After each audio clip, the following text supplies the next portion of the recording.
Hello, hello everyone. Hi everyone. Thanks for coming. Yeah, welcome to our regular weekly workshops, Workshop Wednesdays. We really appreciate you joining us today. I know that some of you are taking time out of your busy schedules. This could be your lunch break. This could be in the middle of work or something like that. Thanks for coming. Yes, exactly. Just to make sure that you guys can hear us and see us okay, could you just put in your chat box that the sound is indeed okay? And while you're at it, let us know where you're tuning in from. We would love to know who is on today. And also just know that there is about a 30-second delay between when we talk and when you hear us. So it's kind of like we're always speaking from the future a little bit. So if we don't respond right away to something you said in the chat box, that is why. But yeah, just let us know that our sounds are working indeed, and where you're tuning in from. I see a few people. Thanks. Krishma just said hi. She's from Ohio, and Neo confirmed that the sound's working, so appreciate that. Great. And yeah, thanks for you mentioned from San Francisco. That's great. Exciting city. Cool. Welcome, welcome. All right. So it seems like we got everything working. Yeah. So tonight we are going to be talking about a somewhat common situation, or maybe more common situation during this time of year, which is a situation in which a candidate may have gotten an interview call from Colorado. So that's exciting, and then maybe that's in the works. They've just gotten that invitation, and a lot of those have gone out recently. But also, with that situation comes a bit of a conundrum, which is that how do you balance, preparing for that interview with Colorado, as well as making sure you don't, derail any of your plans to apply successfully to the rest of your schools that you're seeking to submit your application for with CAPIN. It is a great dilemma, and honestly a good one to have, right? Because you'd rather have a interview than not have one. But at the same time, it puts you in this situation where like there can be often some overwhelm. It's like, what do I prioritize? There's so much to do, and oh, I was going to start that volunteer position at my local office, and should I even start that? Is that worth it? All these different things, all these situations come up, and a lot of people, we frankly get a lot of email or whatnot asking like, this is my situation, what should I do? And it is hard, the situation. I mean, like, again, like you would rather have the interview call than not have it, because obviously you're not going to get accepted anywhere without an interview call. And if you make it through this one, that means you don't have to go through another cycle of application. Or even if you start, which you should, you'll only start but not finish it, right? So it's kind of like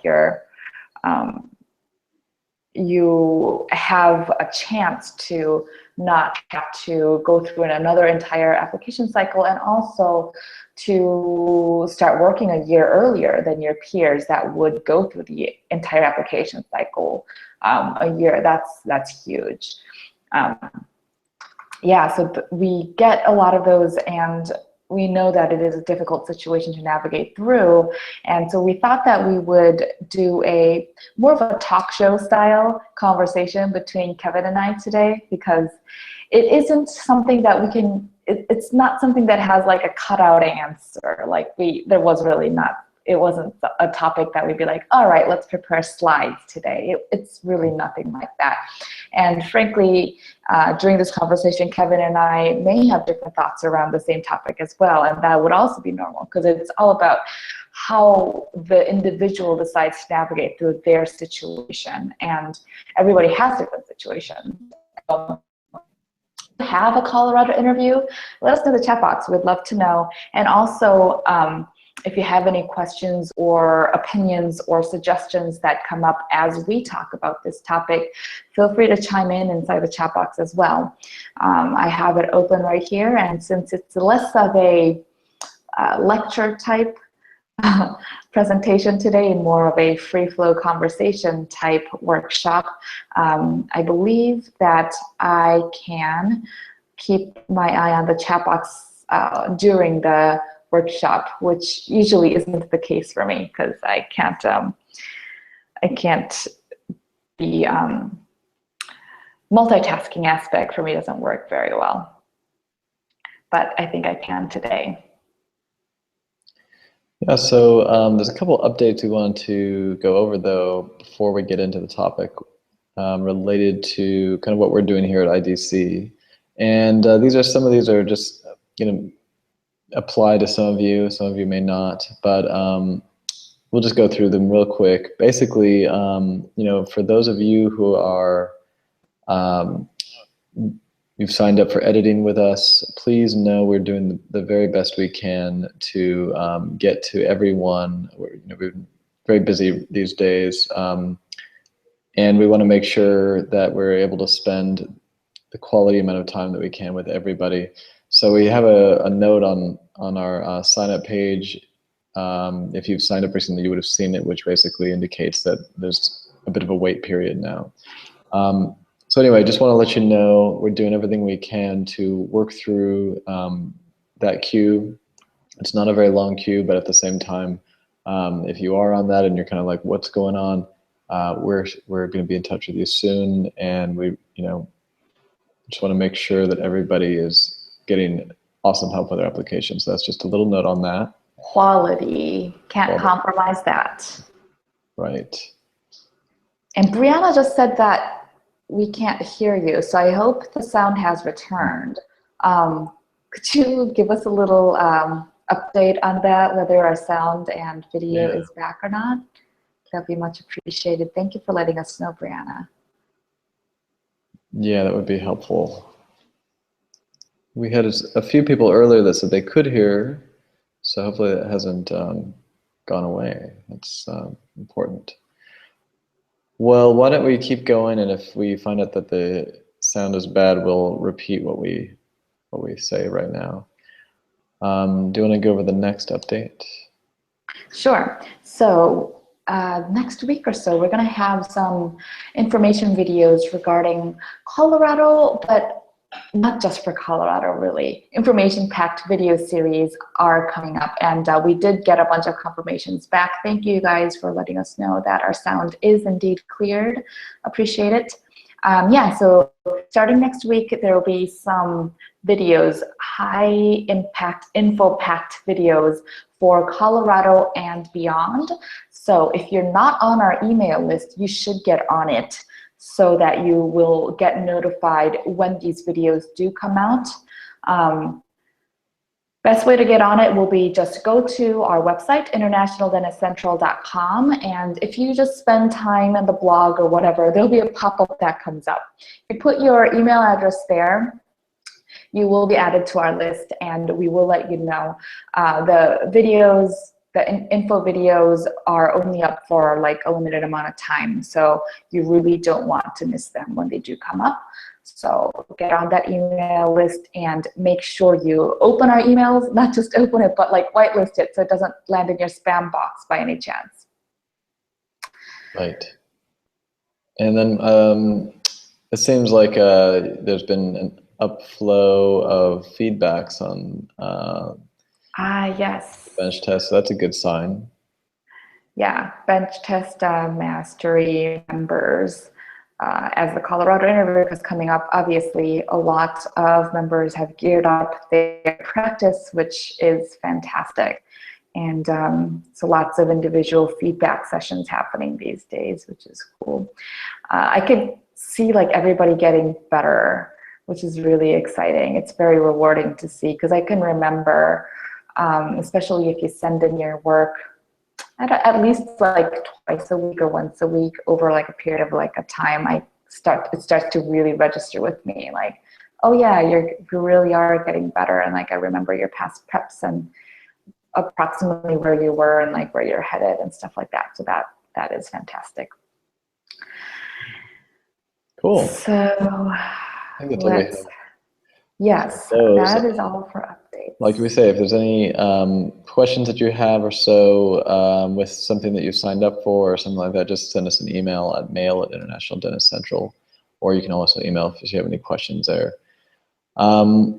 Let's get into the topic today, which, as we mentioned earlier, is if you just joined us, we're going to talk about what to do to make sure that you are, putting yourself in a good position for both Colorado, if you've got an interview for Colorado, as well as making sure that you don't miss out on any opportunities and interviews for upcoming schools with the application process, the CAPID.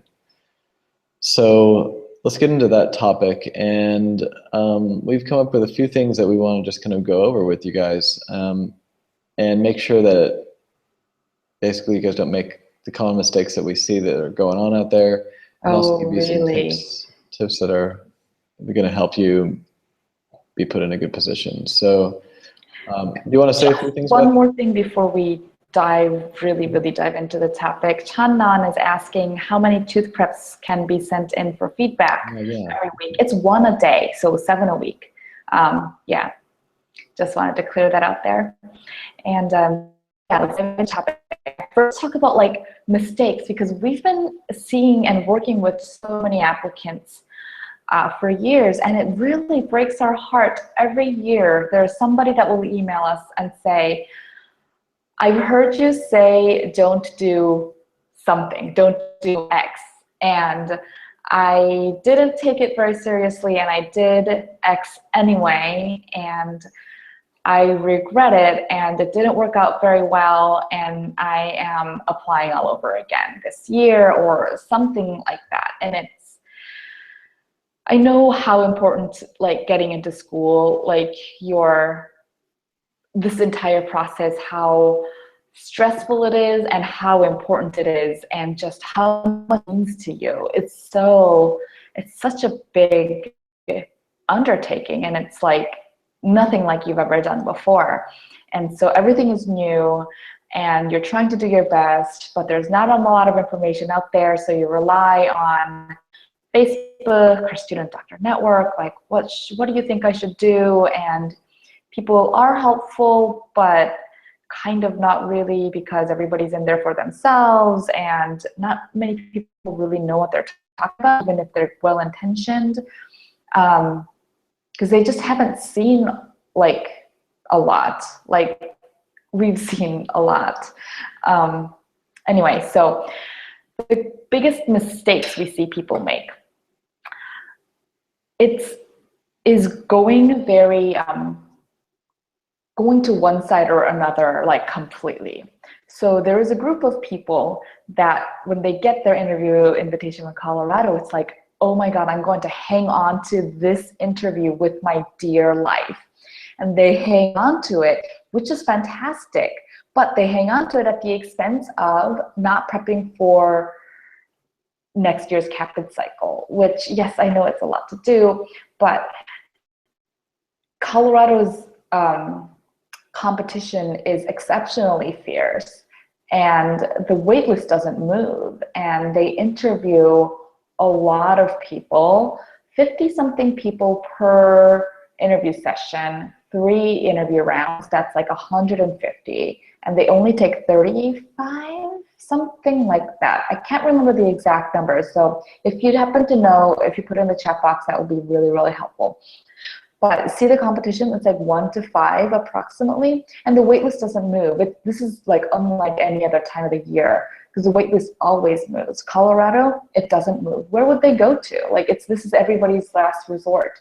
So only like 1 of 5 people will make it, right? And so many people say, yes, I was hoping for Colorado. I thought I did well. I gave everything I had to the interview, and I didn't make it, and I was late for my CAPID, and now I'm like scrambling last minute.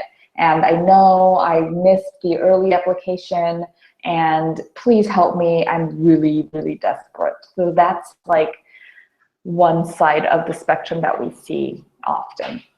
You want to talk about the next one, Kevin? Yeah, I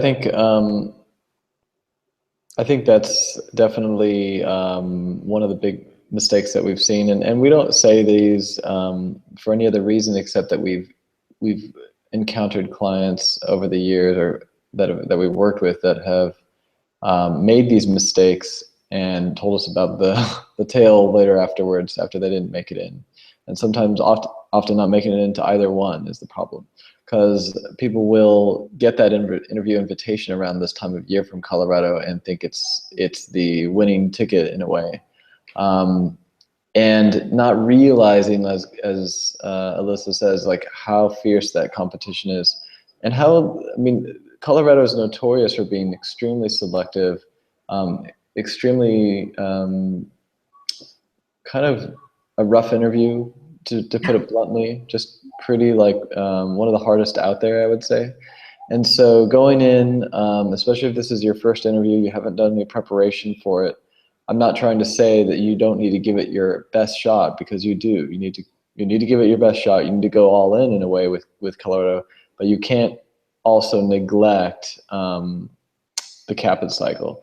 The other problem that we see, though, is the other side of that, which of course is that people they hear the bad stuff about Colorado. They think it's way too much for them, and so they put all their eggs in the CAPID basket.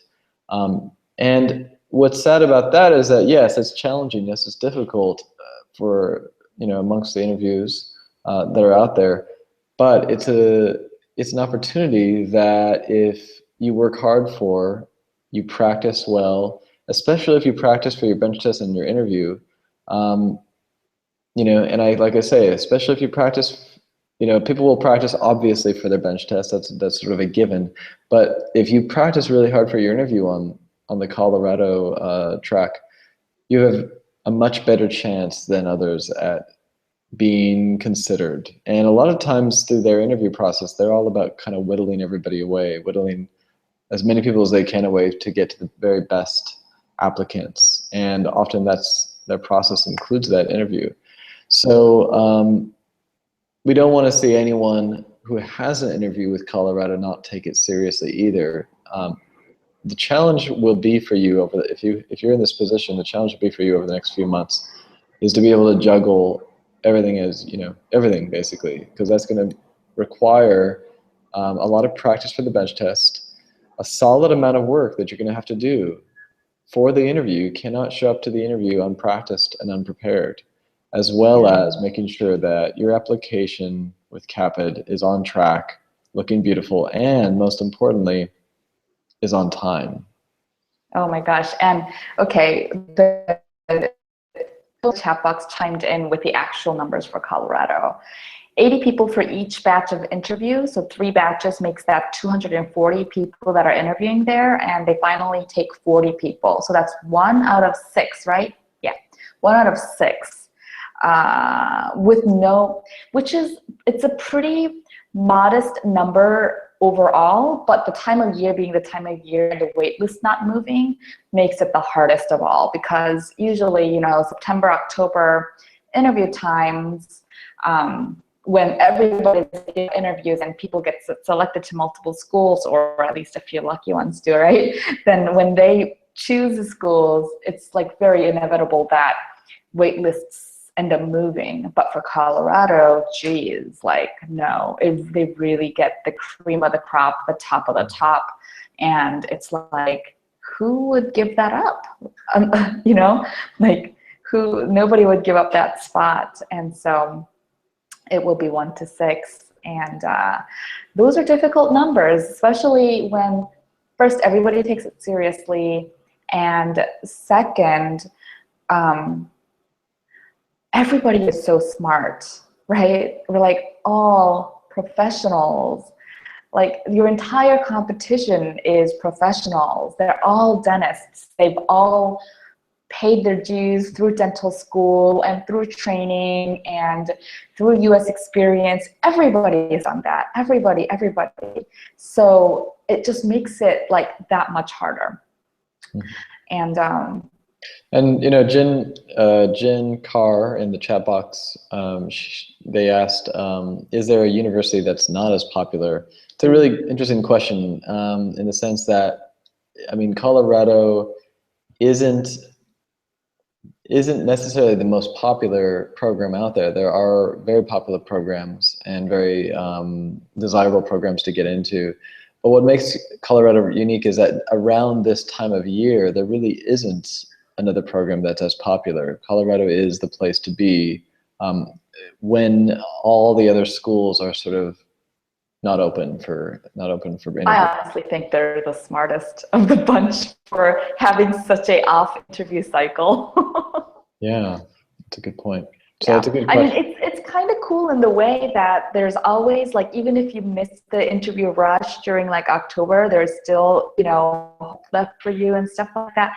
In that sense, it's like super cool, but there's always like really qualified people that somehow didn't make it during the interview rush time that is ready for Colorado. And then there are all these like new people coming out that like starts from Colorado, right? Like that's their first interview, the first cycle just started for them, and like they missed all the other deadlines, but they could still make Colorado and like a few more schools. And this is like the school they want to go to. And honestly, any school that has an advanced standing program is a good school. It's hard to say this, but it really is, because if a school itself is not stable, they can't afford to have a program like this. And so just the fact that they have an advanced standing program running and in like an accredited way, the undertone is like the school is pretty damn good. Like there are a lot of other dental schools out there in the US that you've never heard their names. Those are the schools that you really want to avoid. And because of this, and because the competition is so fierce, all the schools become popular kind of by default. There's like, because like if the word gets out like, oh, that school's easy, like guess what happens next year? Everybody applies there, like every single person applies there.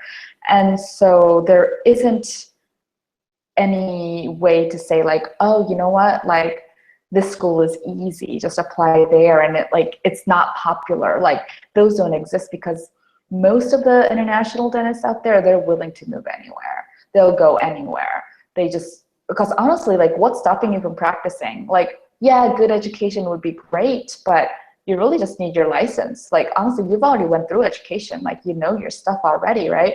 And so that's the mentality of most people. And so like when that's at the forefront, every school becomes popular. So I guess that's in a way reality check and maybe bad news. Right. So a couple other questions someone mentioned, which was, when's kind of the latest that we should turn in our applications? And I think that's a relevant and great question. We have covered it in earlier workshops, but if you weren't there for some of those, we do recommend applying as early as you can, given that you can submit a quality application. So if there's a trade-off between submitting a statement of purpose that you're not proud of, that doesn't really help differentiate you from other candidates, doesn't make you look that great, then I would hold off. I would get some help with that. Make sure that by the time you submit something, it's super polished, ready to go, and makes you look awesome. Same with your CV, and same with any essay questionnaires that you need to respond to. There's not a black or white answer on this about when the right time or the wrong time. Obviously, the wrong time is after their deadlines. That's absolutely wrong. But the earlier you can make it, the better. And someone else wrote, that most universities do review applications after the deadline. I've heard some universities say that's true. I've heard other universities say no comment, and other people that I've talked to who have worked at universities, like I have a good friend, he doesn't work necessarily in advanced standing programs, but he works in the admissions area, and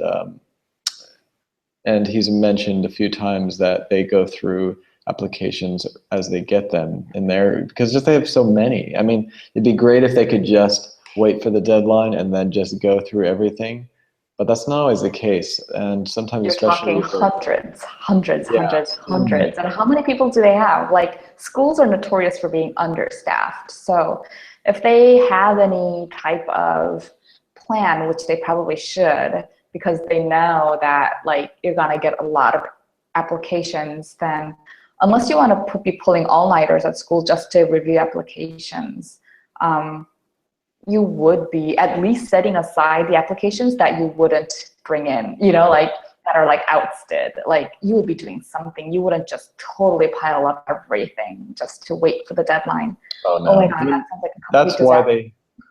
they, exactly. I'm sorry to cut you off, Alyssa. That is why they have a big window. If there was no start to finish when people could get it in there, I mean, they could just say turn in all your applications on one date. The window does serve you as an applicant. It gives you time to get everything prepared and make sure that you have this window opportunity to apply. So it's there for you, but don't forget it's also there for them. They benefit from that too, and they get to use that time as they get stuff in to go through and basically throw out applications that just don't meet their criteria. So if you know, like I say, you want to make sure that your application is perfect. You know, you want to make sure that grammatically things look good. If their criteria is that someone has major spelling issues on their CV and you send an application or CV that's all filled with that, you're out. And it doesn't take a dean to have to review your application. It doesn't take a professor of the department to review your application. They can give that job to an administrative assistant, and that person can just whittle out the people who didn't meet their requirements. So be careful, especially, this is a good example of like what you hear. There's very few universities that will give you a very solid answer on their internal processes. So just be careful when you hear information like this. I'm not saying that there aren't some universities that do say that, there are, and there are many that just don't say anything. And so that, in those kind of cases. And the thing is though, like, so many schools are on like a rolling basis. Like, they say that, right? They have interviews, they start their interviews before their application deadline is even over. So what does that mean? They're viewing stuff. And if you're going to have at least one of those schools in your application arsenal, which you should, then your CAPIT is submitted. Like, what are you waiting for, right? Like, you can't change it once you submit it anyway. So like, definitely not worth submitting a bad application just to apply early, because a bad application is going to get you absolutely nowhere. But you guys are smart people, and it frustrates me sometimes when I see these bad applications, and we get them. Like, we work with a lot of second or third time or fourth time applicants, and we always ask for their past applications. Like, just show us what you sent in last year. And I know, like, grammar sounds like of course you don't want to send in a grammatically incorrect CV, but the first thing, like, you would be surprised at how many have grammatical errors. And it was just like, they did do their best. They just didn't know that there was. Like, nobody intentionally sends in anything with grammatical errors, right? But it's like, they just didn't know. They thought it was up to par. And that's just one of those challenging stuff. Oh my gosh, we're already at the 30-minute mark. Yeah, so let's move on a little bit and let's talk about things that we recommend. So okay, we know that don't make these mistakes. Don't neglect either your CAPID application, and don't neglect Colorado if you have an interview there. But what should you do? How can you actually realistically do all this? This is a lot on your shoulders, and there are even a few questions I've just looked at in the chat box that are related to, like, well, okay, well, what specifically should we do? What action should we take? So we came up with a list that we think will help a little bit, give some guidance on this. And I'll start with the first one, which is working. And so someone actually asked this question: what if we are working? Should we stop working?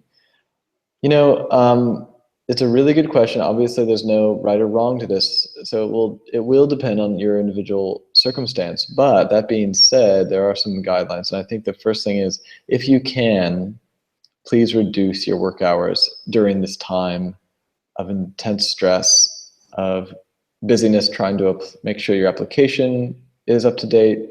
If you're working with an editor, that's going to take some back and forth. That's going to take some revision, some writing. Writing takes a lot of energy. At the same time, preparing for your bench test, preparing for your interview takes a lot of energy, especially if you haven't practiced for a while.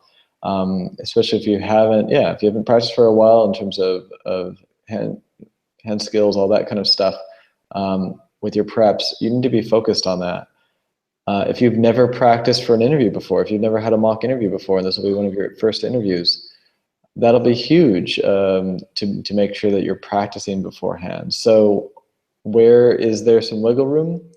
A lot of times it's with work. So if you're observing so that and doing volunteer work so that you can put that on your resume or your CV, well, by now you should be at the point where you're going to submit that to, you're going to put that on your CV. It's now on your CV, and you can only put present. So feel free to tell the dentist that you're working for that you need to reduce some hours a little bit in the next few months if you want to keep that position. If you want to stop it and you feel confident you could do that, it might be worth holding on to that position or that observership, or just at least being able to say to them, right now is a really busy season for me. I've got an interview at Colorado, which I'm really excited about, but it's going to take some time. Plus, I need to apply for next year. Could we put this on hold for a few months? And most of the time, I think they'll understand. On the other hand, if you're working a full-time job or a part-time job, that starts to get into money, right? And especially if you depend on that kind of income, or you're supporting a family, and it becomes trickier. So we understand, of course, that money talks, right? And money is obviously a big factor, a huge factor in this stuff. But at the same time, think about your future, and think about you can envision yourself as a dentist, working as a dentist in a few years after graduating, etc. But it's going to require sacrifice. And if you had to choose between continuing to work at your job, whether it's being a dental assistant or whether it's not related to dentistry at all, and making your boss happy, which I know it's hard to talk about, reducing hours sometimes, or even reducing money and having to live a little more frugally, versus not getting, and that doing that or not getting the job, basically, or getting the job, you have to choose between the future of you being a dentist and you working these hours right now. If you have to take a cut financially, I would recommend finding a way to do so. It's not easy. Maybe it means your lease is up and you have the opportunity to move to a cheaper apartment or a cheaper house. Maybe it means not eating out so much if that's something that you like to do, figuring out ways to cut the costs a little bit. And if it simply means a difficult conversation with your boss, that's worth it. That's definitely, if that's all you're worried about because you have other means of income, then I think it's definitely worth talking to your boss about and having that uncomfortable conversation. Is that what you would say? Yes, absolutely. And 2 points that I would like to make there is, first thing is you have to put yourself first. This is like a time to become kind of selfish, really, because it really is time. And like, if you have somebody that can help you financially, support you through just a few months, and you can pay that person back. Like, after you get accepted, you can work double jobs and pay that person back, no problem. With interest, like whatever it takes, right? So like, ask the question, not what do I need to do, or like, how do I make this, like, I can't do this, or like, this is just too much. Like, shift the thought process from that to, if I had to make this happen, what needs to be done? Like, how do I make this happen? Like, not can I make this happen? Like, there's a difference just in that, just changing that little word, like, is this possible? Can I make this happen? To like, no, it's a given that it is possible. How can I make it happen? Like, who can you ask for help? This is a great time to ask for help. Like, you have a lot on your plate. And second thing is, your time is really, really, really valuable right now, and you need to treat it as such. I know for a lot of people, this is actually a difficult mentality to get into. Like, thinking that your time itself is valuable and like guarding it. This comes into play in a lot of different places. Anyway, I'm not going to get into those kind of details, but if your time was worth a lot, because right now it is, you have very limited time, you have to work at least part-time, whatever, that's very individualized. You have to craft a great application, and you have to work hard for your bench test and your interview. Like, all of that is going on, right? So I don't know if you're going to the interview in April, May, or June, but like, really sit down and be like, okay, my time is super valuable. What can I cut off? Who can I ask to help me? Maybe it's a family member, maybe it's your parents, maybe it's your siblings. I mean, you really can get back to them and like pay them back 100-fold after things pan out. But that's kind of what family is there for, right? It's kind of time to pull that please help me kind of trigger if you haven't been doing that very much. And I'd imagine you've been trying to stay independent, especially if you've been working by yourself. That's kind of like, oh, I don't want to ask for help. But sometimes you do need that. And yeah, I think this is one of those times. Yeah, and that may be even having a difficult conversation with your spouse or partner. Yeah.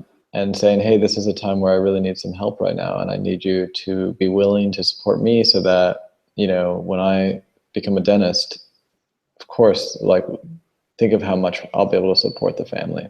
Yeah. There's stuff to think about right there.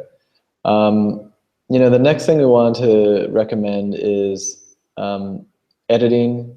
Make sure to get help with editing. We always say this right now, like I said at the beginning, we're really busy right now, so this is not about us trying to have you sign up with us or anything. This is about you getting the help you need, and that means going wherever you need. There are many resources to get help with editing.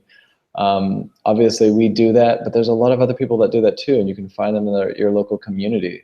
And what you need to find is someone who can help you craft your statement of purpose and make it represent you in a way that makes you shine, that really that person can help you bring out the elements of your story, of who you are, and showcase them in a way that's not just another narrative of, you know, you going through dental school and you deciding to become a dentist and then graduating and here you are. That's a very common narrative, and we want to encourage people to really bring the humanness. I'll just say it that way. Bring the humanness. Bring your humanness and your ability to achieve and accomplish great things into your story. That's an important part of the SOP. And then the rest of your application is just really making it easy to read, easy to pinpoint what your strengths are when we're talking about CVs, and just a quick glance to see, wow, this person's a spectacular candidate. That's what we want you to be able to focus on. So get help with that. It's too hard to do it all on your own. You're already having to prepare for a bench test. You're already having to prepare for an interview. Big topics, big things, big challenges, and requires a lot. Don't also try to become an expert, in writer. Yeah, don't try to become you're not Hemingway. None of us are, right? We need help. And your strength is a fantastic clinician. That's your strength. So own that. And by owning that, it means knowing when it's time to get help and when it's time not to. And I think in that case, it warrants it. So, if you want to find someone locally, go for that. Find somebody who can help you with that process, because right now you're going to need that time. Yeah, you really do. And even if you didn't have the bench test and interview prep to do, I would still say, if I had to write a personal statement for myself to get accepted somewhere, I would not even attempt to do this on my own. People just don't do those things by themselves here. It's just not nobody should try. I'm even if you're a native English speaker, you shouldn't try. Yeah, anyway, that's a whole other story. But especially for something like this, it's a very competitive. Oh my God, you just, again, your time is valuable. Is it worth it, really? It's difficult, seeing like a lot of people come back after a failure, come back to us after another failure and another failure, and it breaks our heart. We just don't want to see that. So get help. Like, applications are expensive. If you can just shave off a year from that, you can get like the best editor in the world to help you, and like, yeah, craft a fantastic application. Okay, so yes, to first reduce your work hours, ask for help, get help with editing, and get help with your bench test and your interview.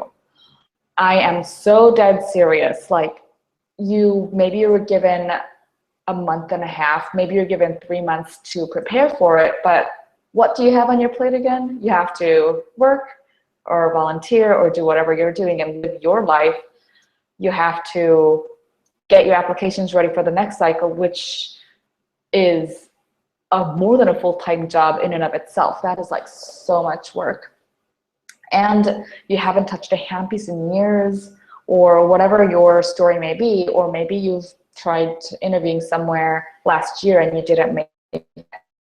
Maybe you didn't touch a handpiece. For situations need another eye looking at your work. If you've never touched a handpiece for a long time, like, look, I know you're a good clinician. That can wait. You can showcase your clinical work when it's time, when given the chance, and you're not going to get that chance unless you get into school first. And if you didn't make through an interview and a bench test before, then you really need somebody to look at your work, because there was something wrong there.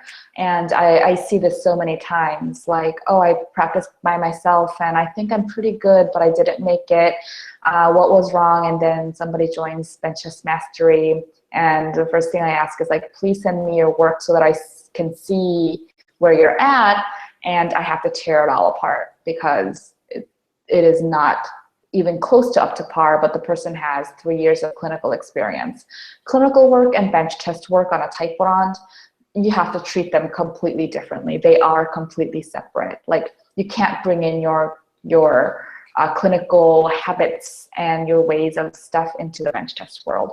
So that's a completely different story. But if you have the chance presented to you right now and you can make it, you have a chance. I'm not going to say that you will make it through Colorado's interview process, but you're given the chance, and you were lucky enough to be given the chance to interview for them. And 1 out of every 6 people are going to be starting school this year. And you have that chance. It's not a giant chance, but it's not little either. It's not negligible. It's actually it's definitely worth like the fight. Like, think about all the things you had to go through to even make it to dental school and go through dental school. Like, nothing was easy. Like, you can do it, but it's not worth trying to figure it out on your own. It really isn't. And if you make it through the final cuts, then how much are you saving in next year's applications? And by the tuition, not letting the tuition rise another year, and starting work 1 year earlier than the rest. That's like a lot. And not just monetarily, but also like a year of your life, you're gonna get that back in a very, very, very, very big way. So please get help. And I'm not saying like, come to Bench Test Mastery. I'd love to work with you if you do come to Bench Test Mastery, but you have other options, right? You can go to Dr. Dugan if you're living in California, or like, even if you don't live in California, you can go there. Dr. Puneet Sandhu is up in Northern California. You can go to her. There are bench test skills programs offered by universities. I'm not exactly sure if there's one like actively going on at this time, because they only have it like maybe once a year or twice a year.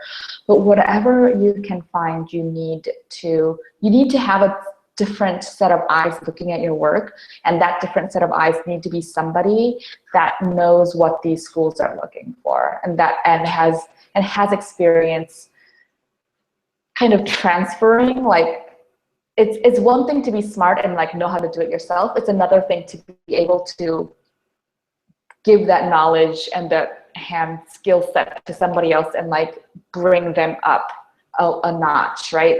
That's a whole different thing. But you're looking for that kind of person. Not only do they know how to do it, but they need to have some experience teaching. So I would say, please don't go to your friend that made it into school last year. That person is not going to be helpful.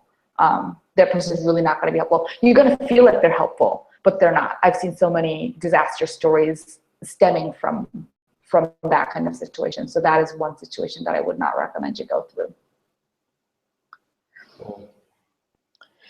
Yeah, and so a couple of the things that we want to recommend, one thing that I help folks a lot with is the interview side of things. And one thing I wanted to make a suggestion of is if you have an interview coming up in the next month or so, obviously I always recommend doing a mock interview, and you can do that. I would definitely, find a way to do that with a professional. We do that with our interview mastery course here, but do them with your family and friends too. That's important, and especially if your spouse, maybe they're in a different industry than you are, or maybe they're in the same. Maybe they're a dentist who's already working as a dentist, or maybe they are working in the corporate world in the U.S., something like that. If you know anyone who's been through some interviews for their corporate job or whatever like that, see if you can make an appointment with them. Again, you have your interview coming up at Colorado. Try to make an appointment with them. If they're not in your house, do it over Skype. If they are in your house, do it in person, one-on-one. And set a date. Put it in your calendar and put it in their calendar, so that you are putting yourself basically in a situation where you have to show up, and you have to do that practice. It's so easy if you had your Colorado interview a month away from now to just say, okay, yeah, I'll try to do a couple practice sessions with my husband or with my brother-in-law or something like that, or my sister-in-law, my aunt, etc. It's easy to just say it, and then as time gets closer and closer to the date, you just, oh, okay, well, bench test is busy, editing, got to keep working on that. I'll do the interview later. I'll read some books, and then by the time that comes, you haven't done it. Set some dates right now. Set at least 3 dates if you have an interview scheduled at Colorado in the before your interview. Set 3 dates with 3 different people if you can, in your family, your friends, people that you think would help you prepare for that interview and grill you. And set those times so that you don't have to worry about it. You don't have to worry about trying to fit that in, because you're going to be held accountable. They're going to be like, where are you? I was going to meet you on Skype right now, and you're going to have to show up. So you can send them questions. You can always get questions on the internet about what type of questions you'd expect in a dental interview. Go ahead and do that. Send them some questions and have them ask you. Better yet, if they can record you, that would be awesome. And we do that recording process, again, during our interview mastery course, and that makes a huge difference. I've said that many times, but we really help, prepare people for the stuff that they're going to be able to see, or they're going to expect to encounter at Colorado.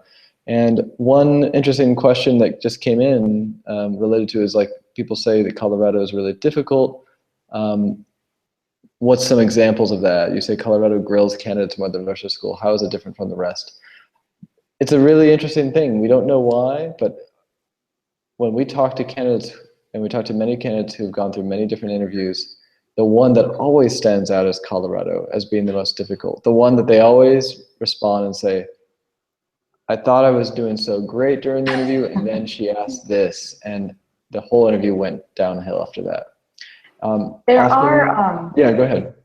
There are, because most schools have interviews that are one-to-one. Colorado has, so this also does change, but it's often 3 to 4 interviewers, and it's a mix of faculty and students, and it's tiring for them too. And like each person, like, just think of, it's kind of really nerve-wracking, right? 4 people sitting in front of you, and all 4 of them are judging you at the same time. And if you give an answer, all 4 of them are thinking about follow-up questions to that answer. all they're really trying to do though in an interview, in any kind of interview, they're wanting to know who you are better, like know you, like not what you said you are on paper, but like, so like we've had questions like, I mean, it sounds simple, but like women that have families literally were asked like, what are you planning on doing with your kids while you're in school?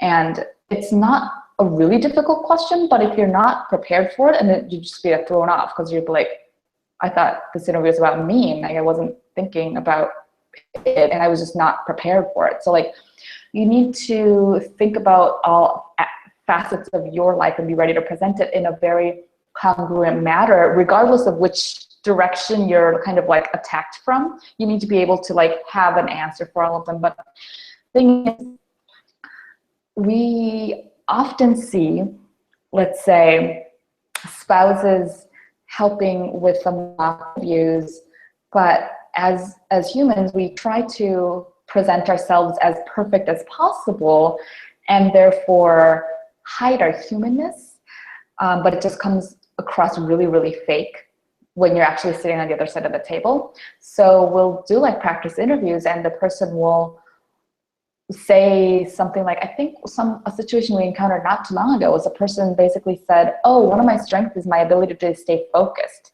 right? And then in another question, completely unrelated question, like 10 minutes later, he goes, oh yeah, I was really distracted during school because of my family, and it was because of my family, and that's why my GPA is low. And we're like, oh wait, that is going against what you said before.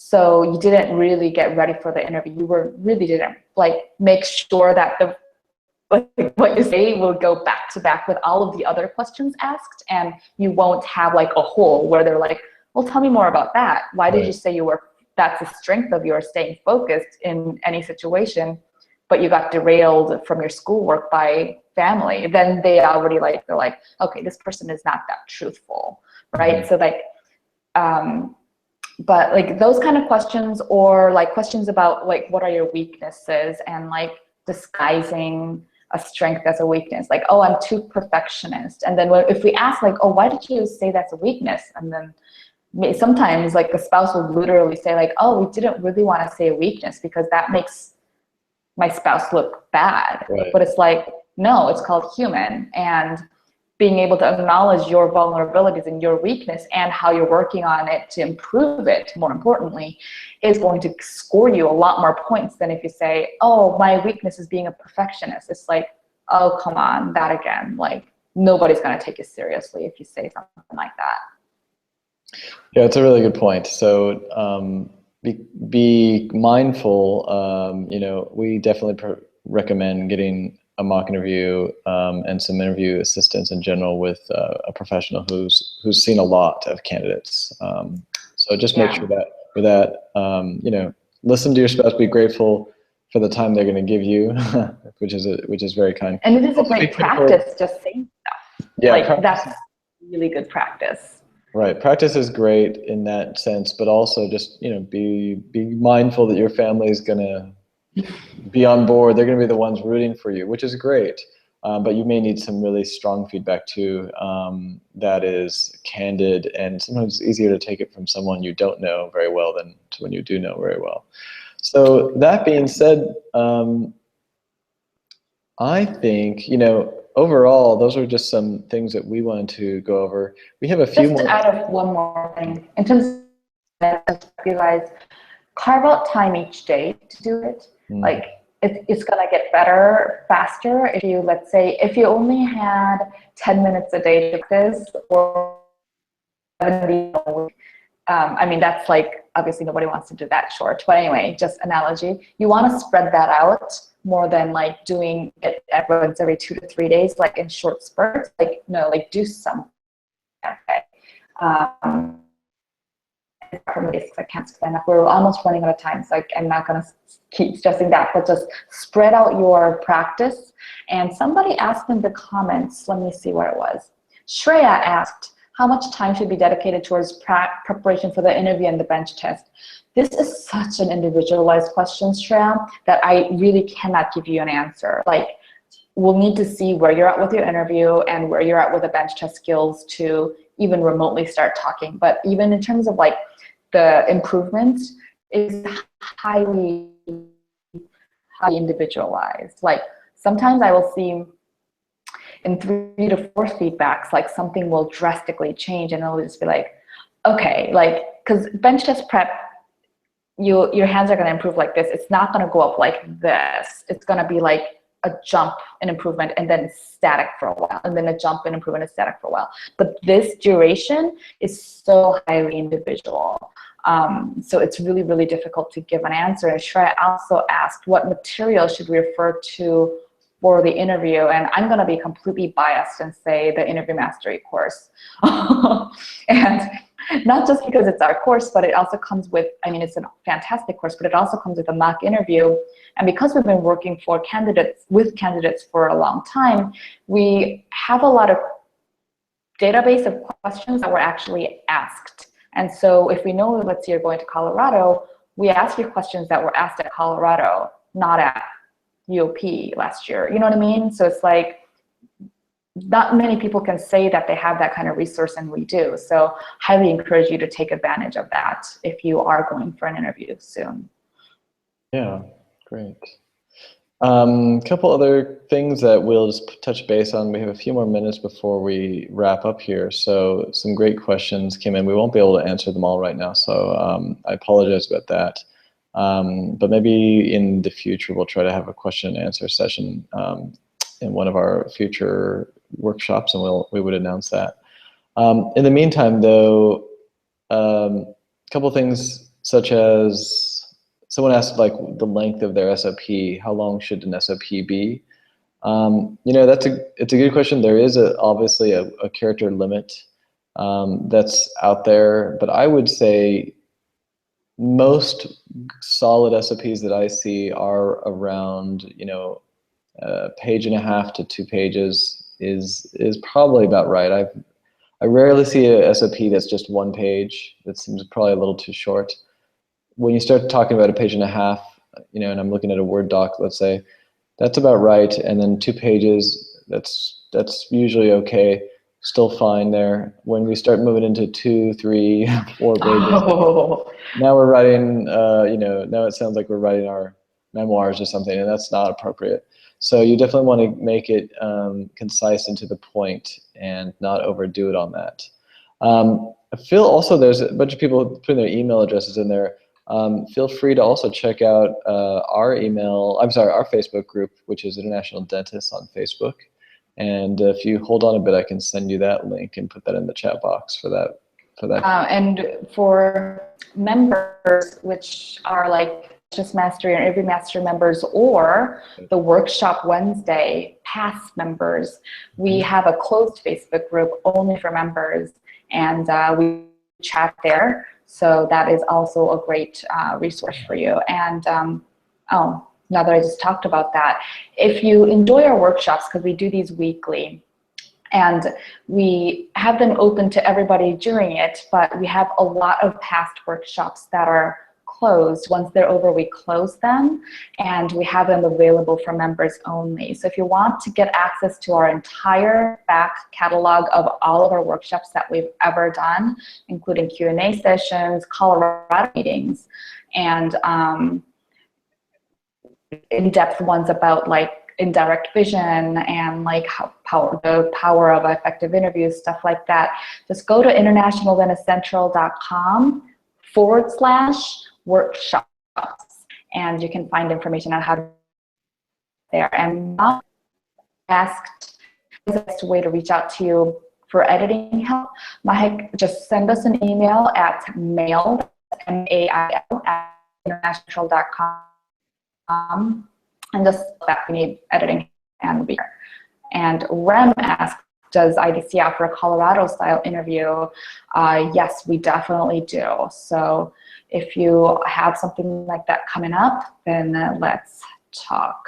I think, yeah, I mean, please get ready for it as best as you can. It's just not worth it.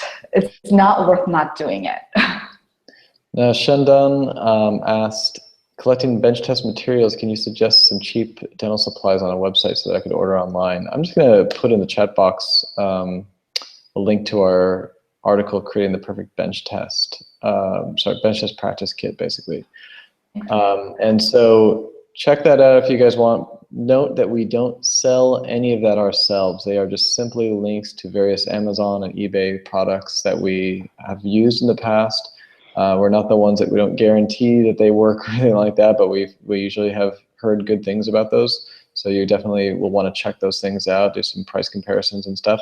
But they're usually, we try to find the most reasonable prices that we could on there for good quality. So check it out. Hopefully it's helpful, and it should give you everything you need to get started with practicing if you haven't already. And a member of the bench test course just gave us some love. Lillian says, I'm a member of the bench. I'm a member, and I love the bench test course that you provide. And thank you, Lillian. We love you too.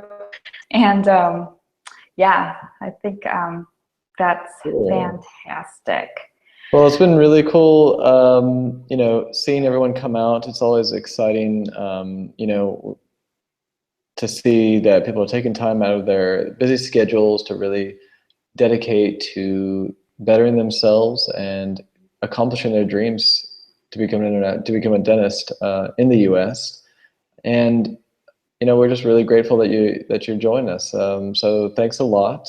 We're going to be continuing this Workshop Wednesday routine. So check out our next one next week if you haven't. You know, if you make sure you have our newsletter, and you'll get an email about that with some information. Mark your calendar. Just block out the time. This is so worth it for you. Absolutely. And so yeah, we really appreciate you guys showing up. Part of us continuing to do this is seeing that people are actually showing up for these, and that keeps us going. So we appreciate you joining us and coming out for this. Thank you so much for coming. And again, you can find information about the workshop All Access Pass at internationaldentistcentral.com/workshops. And I'll put that in the chat box before we go. Cool. And have a fantastic day, you guys. Thank you all for coming. I appreciate it so much. Great. Take care. Have a great night, everyone. Bye. Bye.